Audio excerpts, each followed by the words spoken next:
చూస్తూ ఉన్నాం. తెలంగాణలో లోక్సభ ఎన్నికల ఓట్ల లెక్కింపునకు సర్వం సిద్ధమైంది. ఉదయం 8 గంటలకు ఓట్ల లెక్కింపు ప్రారంభమవుతుంది. తెలంగాణలో 17 లోక్సభ నియోజకవర్గాల్లో కాంగ్రెస్, బీఆర్ఎస్, బీజేపీ అభ్యర్థులు సహా 525 మంది అభ్యర్థులు బరిలో నిలిచారు. 2.20 కోట్లకు పైగా ఓటర్లు తమ ఓటు హక్కును వినియోగించుకున్నారు.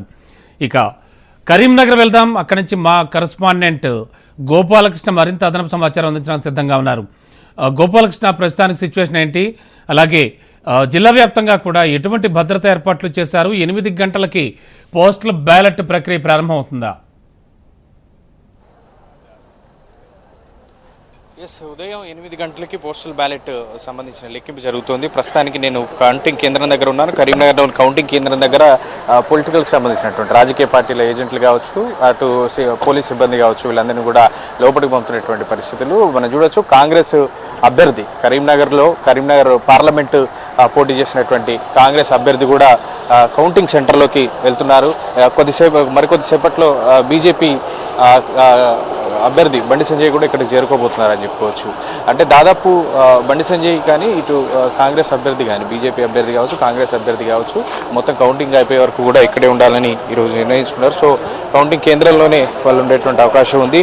మరోవైపు కౌంటింగ్ కేంద్రం దగ్గర పటిష్టమైనటువంటి భద్రత అయితే ఏర్పాటు చేశారని చెప్పవచ్చు. 8 మంది డిఎస్పీలతో భద్రతని ఏర్పాటు చేశారు.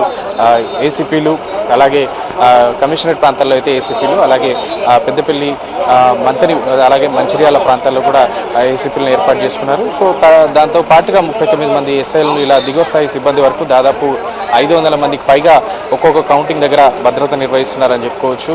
8 గంటలకి పోస్టల్ బ్యాలెట్ను లెక్కిస్తారు. సో గంట పాటు పోస్టల్ బ్యాలెట్ సంబంధించినటువంటి లెక్కింపే కొనసాగుతుంది. 9 గంటల నుంచి ఈవీఎం మిషన్స్ని ఓపెన్ చేస్తారు. ఒక పొలిటికల్ ఏజెంట్ల అభ్యర్థులకు సంబంధించినటువంటి ప్రతినిధుల వారి ముందే ఈవీఎం బాక్సుల్ని ఓపెన్ చేసుకుని దాని తర్వాత అసెంబ్లీ నియోజకవర్గాల వారీగా కౌంటింగ్ జరుగుతుందని చెప్పుకోవచ్చు. పార్లమెంట్ సెగ్మెంట్లో ఉన్న అసెంబ్లీ నియోజకవర్గాల వారీగా కౌంటింగ్ చేసి ఆ తర్వాత కమ్యులేటివ్గా ఏ నియోజకవర్గంలో ఎవరికి మెజారిటీ వచ్చింది అనేటువంటి విషయాలు చూసుకొని ఎవరు విజేత అనేది ప్రకటిస్తారు. సో ఈ ప్రాసెస్ అంతా పట్టేందుకు దాదాపుగా సాయంత్రం అయ్యే అవకాశం ఉంది. ఎందుకంటే ఒక్కో అసెంబ్లీ నియోజకవర్గానికి అక్కడ ఉన్నటువంటి పోలింగ్ బూతుల సంఖ్య, అలాగే టేబుల్స్ బై చేయడంతో వచ్చేటువంటి రౌండ్స్ ఎన్ని రౌండ్లు అనేటువంటి నిర్ణయం జరుగుతుంది. సో అత్యధికంగా చొప్పదండిలో, కరీంనగర్ పార్లమెంట్ సెగ్మెంట్లో అత్యధికంగా చొప్పదండిలో 24 రౌండ్లు ఉన్నాయి. సో ఈ ఫలితాలంతా వచ్చే వరకు కూడా సాయంత్రం అయ్యేటువంటి అవకాశం ఉంటుంది. ఎందుకంటే సేమ్ అలాగే పార్లమెంటుకు సంబంధించినటువంటి లెక్కింపు కూడా అసెంబ్లీ నియోజకవర్గాల వారిగా చేస్తారు. కాకపోతే అభ్యర్థి మాత్రం ఒకటి ఉంటారని చెప్పుకోవచ్చు. అసెంబ్లీ నియోజకవర్గాల వారిగా వచ్చినటువంటి ఓట్లను కమ్యులేటివ్ చేసుకొని పార్లమెంటు 7 నియోజకవర్గాలు, అసెంబ్లీ నియోజకవర్గాలకు సంబంధించినటువంటి కమ్యులేటివ్ తీసుకొని పార్లమెంట్లో విజేతగా ప్రకటిస్తారు. సో ఎవరి ధీమా అయితే వారికి ఉంది. మరికొద్దిసేపట్లో వీరి భవితవ్యం అయితే బయటపడుతుందని చెప్పుకోవచ్చు.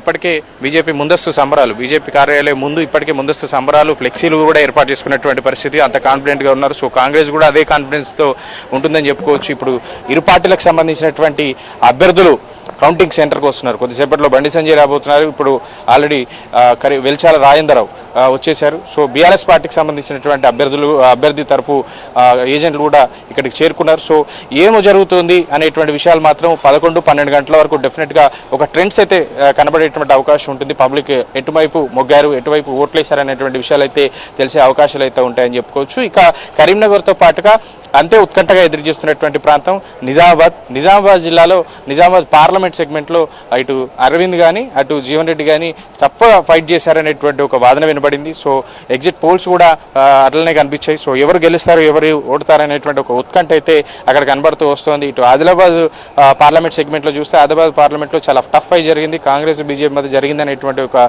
ఎగ్జిట్ పోల్లో జరిగినటువంటి కొన్ని సర్వేలు కూడా చెప్తూ వస్తున్నాయి. సో బీఆర్ఎస్ ఎంతవరకు పోటీ ఇచ్చింది, అలాగే కాంగ్రెస్ కానీ, ఇటు బీఆర్ఎస్ కానీ, బీజేపీ కానీ ఎక్కడి వరకు ఓట్లు తెచ్చుకుంటారనేటువంటిది చూడాలి. ఏది ఏమైనా ఈ కాన్స్టిట్యున్సీలు అన్నిటి కూడా దాదాపు 11:30-12 తర్వాత ఒక ట్రెండ్స్ అయితే తెలిసేటువంటి అవకాశం ఉంటుంది. సో విజేతలు ఎవరు అనేటువంటి విషయం మాత్రం 12 గంటల వరకు వ్యూస్ చూస్తే అర్థమైపోతుంది. ఓకే గోపాలకృష్ణ, ముఖ్యంగా చూస్తే కనుక మావోయిస్ట్ ప్రభావిత ప్రాంతాలు కానీ, అలాగే అక్కడ జరిగిన ఓటింగ్, ఆ తర్వాత ఇప్పుడు లెక్కింపు, అవన్నీ కూడా ఎక్కడ జరుగుతున్నాయి? వాటికి సంబంధించి కూడా ప్రత్యేక ఏర్పాట్లు ఏమైనా చేశారా? భారీ భద్రతను, అంటే స్పెషల్ ఫోర్స్ని ఏమైనా అక్కడ మోహరించడం జరిగిందా వాటికి సంబంధించి?